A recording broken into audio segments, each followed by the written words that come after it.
new gas tank install on the pink AE86 drift car. Wanted to go over first, before we get into the whole swap, of the new Spectre gas tank that I got through Rock Auto. Wanted to just do some pros and cons. This is actually a SR5 tank, but besides the internal differences, they're basically the same. So for visual reference, OEM GTS tank, Spectre, Rock Auto replacement GTS tank. There's some good things with this. Number one, it's a brand new tank. It's brand new, it's got no rust. It's been, according to Rock Auto, it's been sealed with a rust inhibitor so that it should not rust, at least anytime in the near future, which is great. It's a good deal. It was $130 shipped to my door, and it only took about like 3 or 4 days to get here, so that was awesome. The shape looks correct, so it looks like it's going to be a straight bolt-in deal, and it has the OEM rings here with brand new hardware and gaskets, so you can put your fuel pump bracket and your fuel level sender in it. Now the first thing you'll notice is that this tank is nice and shiny and looks like it's bare metal, whereas this has actually got an exterior coating on it. I wish this came coated. I actually bought 2 of these, so the other one I will probably coat with, I don't know, a bedliner material or something of the sort. But for now I want to get my car running and I want to clean the fuel system out and whatnot. So we're just going to go ahead and put this in as it is and see what we get. Now, the great thing about this is it is a GTS tank, so it does have the baffle inside for the fuel pump. However, the problem with that is there is a smaller wall in the baffle. There's a short wall, which tells me that under hard driving, quick turns, sharp turns, drifting, like on transitions or anything like that, you can have fuel sloshing out of the baffle, which kind of defeats the purpose of the baffle in the first place. The point of the baffle is to keep fuel surrounding the fuel pump. So if you have fuel sloshing out, it's not doing its job. There is 2 passages to bring fuel into the baffle, whereas on the OEM one, there's just 1 tube, which on one hand is good because you have fuel coming from both sides of the tank, but on the downside is they're very small, so I can see rust and dirt and deposits getting in there and clogging those passages, and then that baffle struggling to stay full of fuel. So that's another thing to keep in mind. Now we'll go into kind of more of the cons on this. Again, it's a $130 tank, so you can't be too upset, but I did notice that the filler tube neck here does not come out like it does on the OEM unit. The OEM unit, it's 6 bolts, 5 or 6 bolts, and it comes out, and I can get my hand in there, so I can put, pebbles or BBs or something in there to shake the tank and agitate it, get deposits out, and then get them out easily. Whereas these top areas here, there's a big lip, so it's really hard to get stuff out of. However, the lip isn't quite as bad on this tank, so that might not be as big of a deal, but still something to kind of keep note of. Lastly, the filler neck obviously doesn't come out, but there's a tube that runs in there, the filler tube. The GTS tank, it comes in horizontally and lets fuel drop into the tank, whereas on the new tank, it actually comes down and then back up, which tells me it's always going to have fuel in it, which may give me problems at the gas station, at the fuel pump, trying to fill the tank. It might shut off pretty often because it's sensing that there's fuel at the top of the tank, when in reality it's just that little filler tube part. So that might be an issue. I might need to get like a 10-gallon fuel caddy for when I go drifting so I can fill that at the gas station and then use that to fill the car. We'll see. The biggest problem though I have with this tank is if we take a look at the OEM tank, you'll see that there is a drain plug here that if you take a 3/8 socket wrench, it'll fit right in there like it's a socket. You can crack it loose and take this out. This allows you to drain the tank so that you can do a fuel pump swap. You can drop a tank and it only weighs like 8 to 10 pounds, which is great. However, this new tank doesn't have it. It just has a little stamped area where it would have been. So that means that if I ever have a fuel pump failure, I can't drain the tank. I my car, I have everything's hooked up to a switchboard, so I can force the fuel pump on, which means I can pop a line off the engine, turn the fuel pump on, and drain it into a bucket or a container or a caddy. But if I have a fuel pump failure, I can't do that. So the recourse would be take the plug out. I can't do that because there's not a plug. So that means if I ever have a fuel pump issue, I got to keep my fingers crossed that it happens while the tank is low. Which your number one reason for a fuel tank or a fuel pump issue is it runs dry. So, you know, take that with a grain of salt. But I would really like if they put drain plugs in these, because that really helps you out. Because if you do a fuel pump, you have no choice. You have to drop the tank on these cars. So, you know, if you have a fuel pump failure and you have 9 gallons of fuel in here, you risk damaging the tank by putting a jack underneath it when it's fully loaded and crushing it. So I don't like that. That's my biggest beef with this. But because it's only $130 shipped to my door, we're gonna go ahead and put this in the drift car.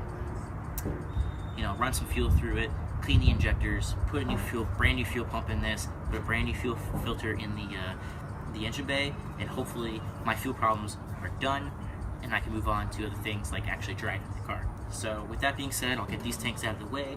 We'll get the car up in the air. I'll start draining fuel, and then I'll kind of you know, have you follow along step by step on how I do a fuel tank swap. If I remember correctly, it takes about 2 hours, said and done, here and there. So just bear with me. I'll try to keep the video short, and we'll go from there.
Alright, so now we're ready to drop the tank, and I'm doing it on the ground, and I'm going to do it on the ground for a reason, because I hear a lot of things, or read a lot of things on forums, or group chats and that kind of thing, of you have to lift the car up in the air, you got to put it on jack stands in order to get the tank out. And if you're a bigger guy, that might be true, although as long as you can get your arm under, I think you could do it. So I'm going to do it on the ground because I have Megan V2 coils set to almost the lowest setting they can go on my car. So it's pretty low. Are there Corollas out there that are lower? Yeah, sure, but not by much and not very many. So if I can do it on my car, you can do it on your car. A lot of people get scared about dropping the tank. It's really not that bad, especially on OEM, like I talked about earlier. It's got a drain plug. So as long as you've got something that can hold 10 gallons of fuel, it's not that big of a deal. It really isn't. People overthink it. So I'm going to do it on the ground to show you that it can be done. What you're going to need is you're going to need a 3/8 socket wrench with a long extension. This is probably about a foot or a 10-inch extension. And you don't need a deep socket. This is just the one I found, but it also helps me reach the bolt. There's going to be a bolt side of each strap that holds the gas tank. And they are on the rear axle side of the gas tank, so closer to the middle of the car. And it just helps because you can just shove it up there and get to it. If you're low, or if you have a beefier panhard bar, you might find that the panhard bar is kind of in the way, and in which case you can try to go a shorter extension and work above it, but really if you just get a longer extension and just kind of push against the bar, it'll come out. Don't worry about too much, it'll come out.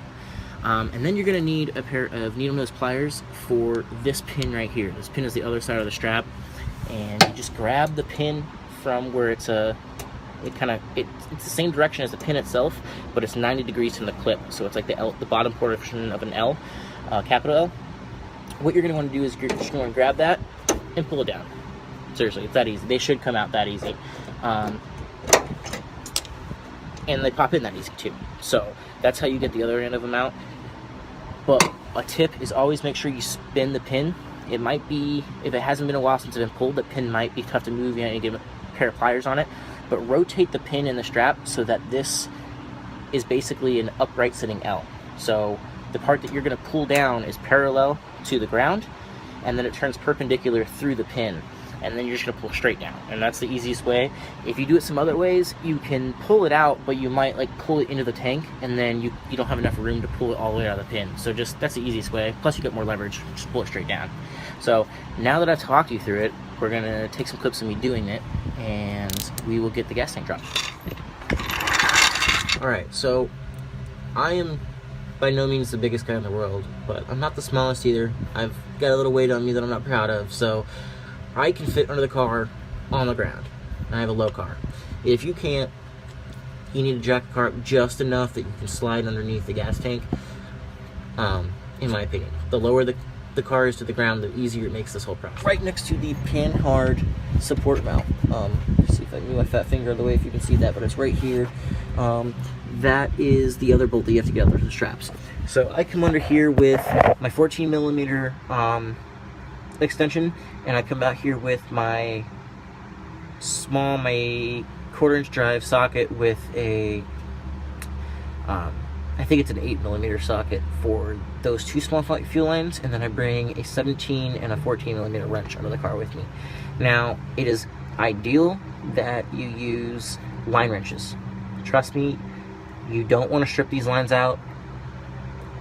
You'll hate yourself for that. So use line wrenches. I don't have them currently, so I'm going to use regular wrenches, but trust me on this. Mine have been taken apart recently, so I know I can get them. If yours haven't been and they're factory sealed, they're going to be a little bit difficult to get off because they've never moved in 20, 30, 40 years.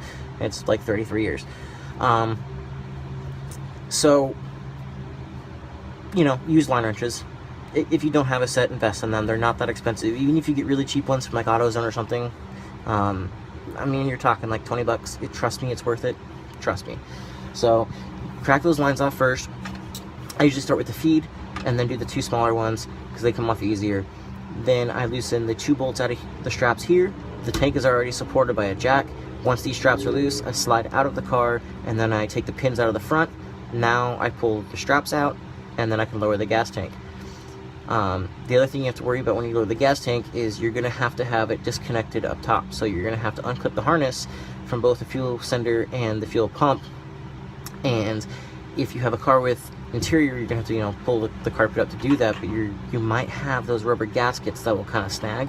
So you're going to want to fish them through that too before you start lowering the tank. That way you're not snagging anything. That's the reason we're separating this. We want to separate the fuel lines from the hard fuel lines, and we want to separate the electrical connections too, so that when we drop the tank, there's no more connection to the car, and it just comes down without damaging anything. Then you can slide the whole tank out, and you can pull your fuel pump out, you can pull your fuel sender out, you can pull the fuel neck out if you're using an OEM tank, like what we're taking out of this. So let me go ahead and do that, and then we'll take some B-roll of me removing the bolts and moving the tank. Alright, so this is a Walboro 255 kit. This is kit GSS 341. If you get that kit, that will bolt directly into the AE86 bracket, no problem. So this is pretty much how it looks when you get the kit. It also comes with a couple little connectors if you want to cut these wires and connect them. I recommend you're going to do the new ring terminals on the harness and then rivet them in like I did. That is here. And then as long as you continue to run this kit, you can just undo the harness plug. Look at that. And then you can just save this one as a spare and just get the kit and replace everything else. As you can see, the old one is covered in rust and it keeps cavitating, and it's not pulling in enough fuel through this to supply the pump, and it's running dry and misfiring. So I could probably just replace this net, but this pump's already ran dry a lot, so I don't trust it anymore, and it's cheap enough just to replace it. So I'm just going to do it. I'm not going to risk it. It also has contaminants in it, so I don't want to push any more contaminants up. I want to just filter what's in there and filter what's in the return, and then try to avoid getting any rust contaminants anywhere in the system. I want to try to get it all out as much as I can. So that's going, filter's going, and then it's going to be all new in the brand new tank. So we'll do that install.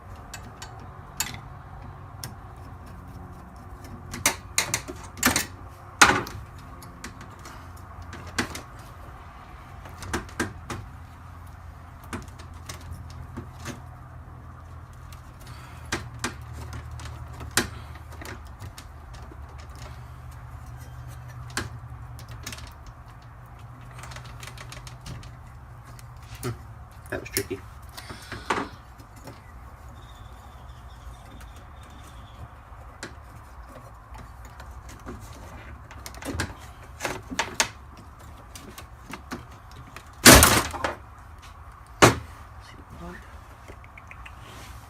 Do a little rubber piece.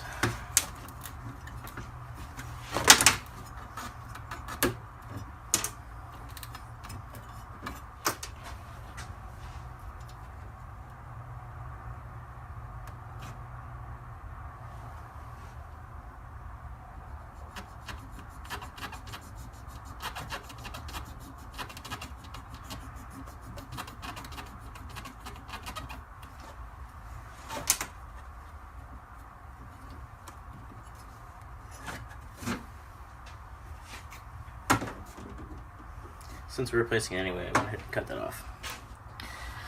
Alright, so they give you a piece of hose, but if you measure it out, it's kind of long.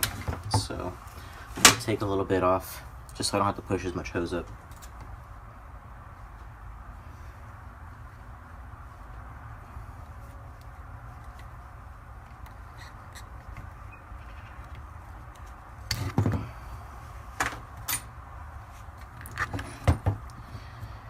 Then I found it's easier to go on the bracket first, so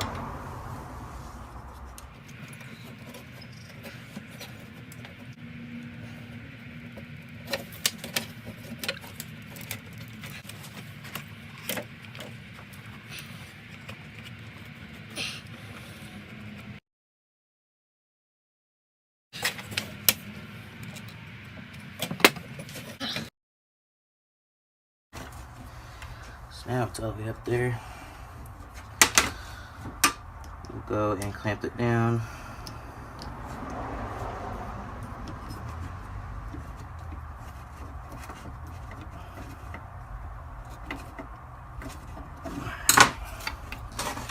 So we can clamp it down on the side. Our other one, along with our fuel pump on the hose. So you can bend it here, like perpendicular, and get the pump on really easy. And then just clamp down the other one. Sorry, my hand's probably right in the way.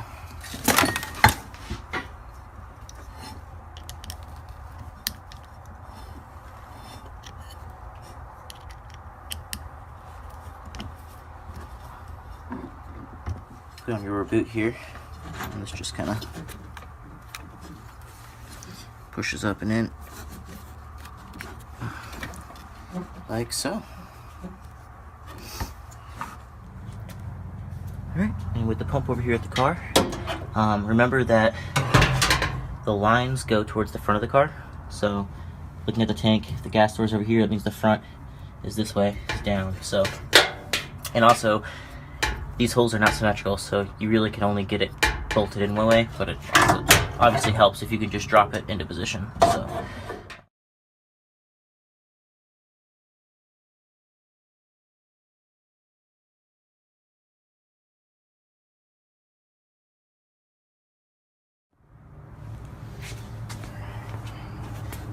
Just the same way. Take a little tank out, tilt it in, get the filler tube where you want it.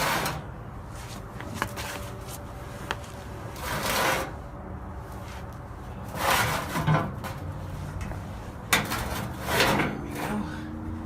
And then now would be a good time to do your fuel connections. Alright, so I like to go ahead and do your fuel line connections here while the tank is on the ground. And that's why I say leave the car on the ground, because it's easier. You can get to everything, you can reach it, but you're also not going to stress it out. It's a good distance. So go ahead and do your fuel connections here, and then slide in your jack and lift your tank up on your jack, and start lifting her up.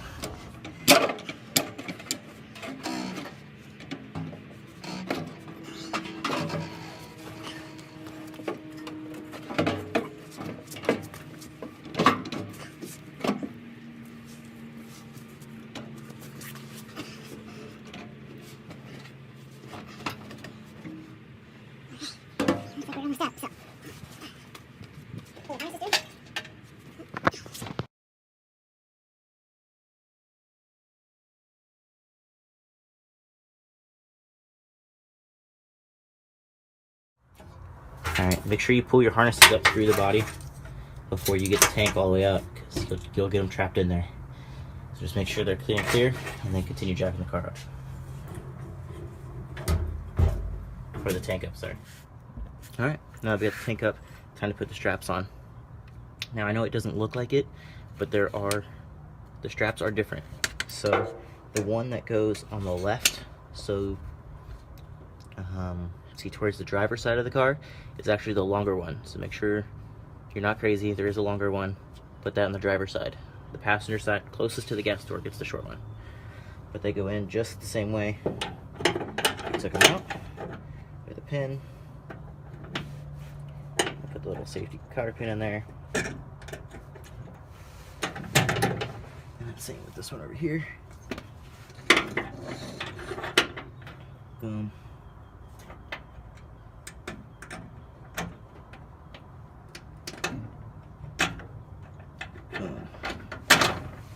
We'll bolt them in. Alright, so I got them started off camera because they're a Royal. But here we go. Now we got the pins in and the bolts started. We can go ahead and start.